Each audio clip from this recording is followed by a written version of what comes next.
The Kunsthaus Bregenz has what I call a theistic residue. It reminds involuntarily of a church in the sense that it is in the middle of a city, next to the lake, between all the busyness. It has this purposeful silence. I was actually working on something else when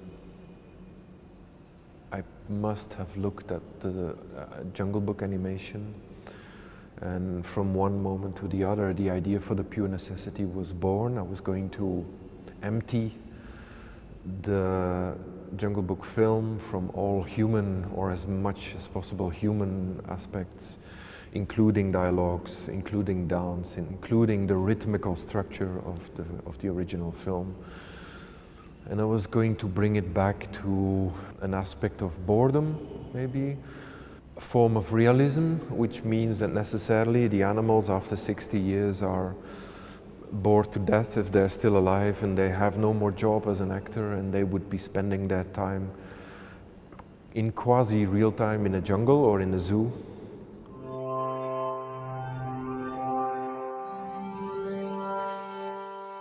I think it was for the first time that I was aware that I was working with these transformations in materiality in the Quiet Shore.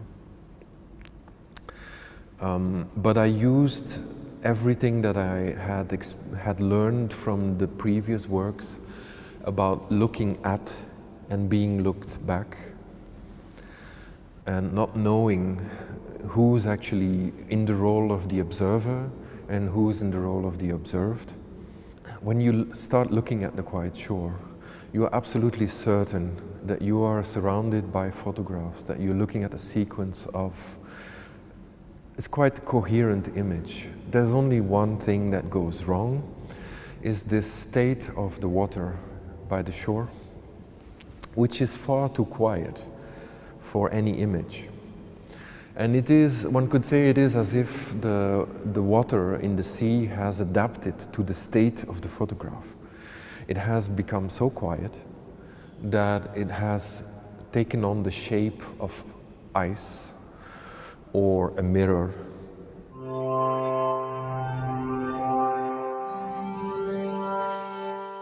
The idea for travel is very old. It dates back to 1996, and I was very reluctant, in fact, to start producing it. Probably partly because I knew that with the soundtrack it would be misunderstood.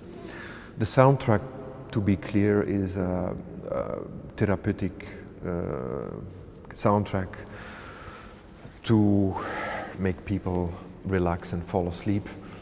The beauty is that for cultural people, this will obviously irritate more than it will relax. I found that interesting as a point of departure. And then we have these images of the forest, which are completely internalized images. I just thought about them long enough and then visualized them entirely in 3D.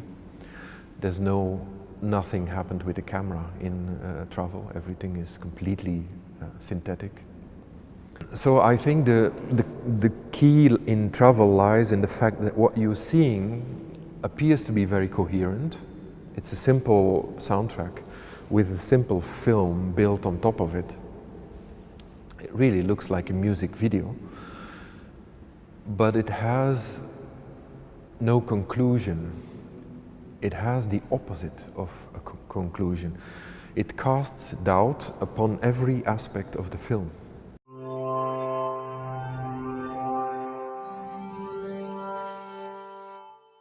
One could say that, metaphorically speaking, if time has become an asset which is so valuable that we can hardly afford it, what about space?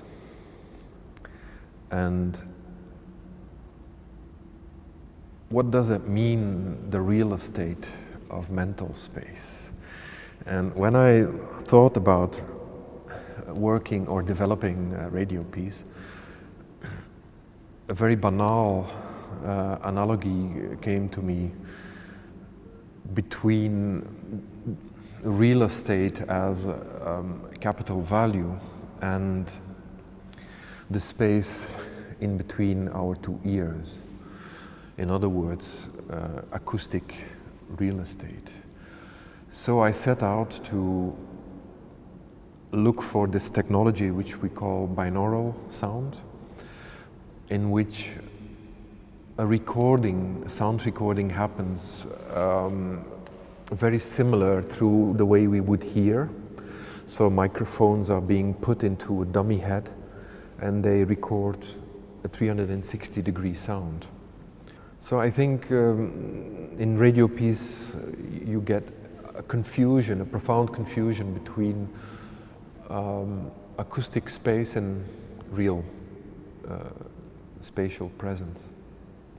So binaural sound became the center topic of radio piece, combined with a single, very slow, constantly moving backtracking of a camera, which is done partly in virtual reality.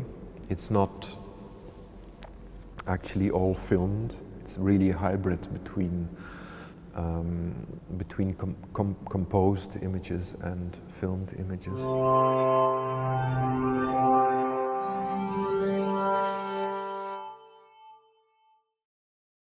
What are the two obvious themes in Olympia?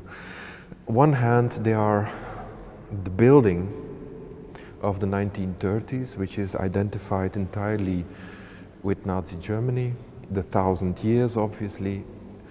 It appears to be a motive, and the other motive which we have is the growing of weeds. But none of that is real. We only have, as a reality in Olympia, we have analogy with experienced time, but we also have an analogy with ideological time.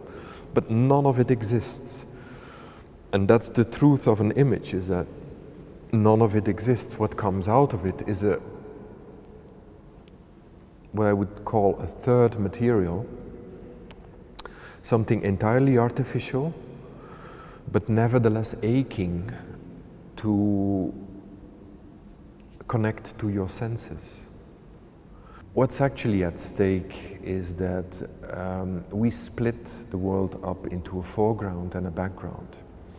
And everything that is background is secondary to everything that's foreground. In film, it's obvious what that means. It's the actor, it's the narrative who's always in the foreground. My actors necessarily lie in the background, and this is how we come to make a case for the rights for plants through the backgrounds. They don't count traditionally. Unkraut, weeds. But I realized that since very early on, those aspects, like wasted time or wasted vegetation or the passage of time, are my allies. They are my actors. And although in lots of my pieces, the human aspect might seem central, it's really only a way of making a proposition to actually look over the human being as the center of the universe.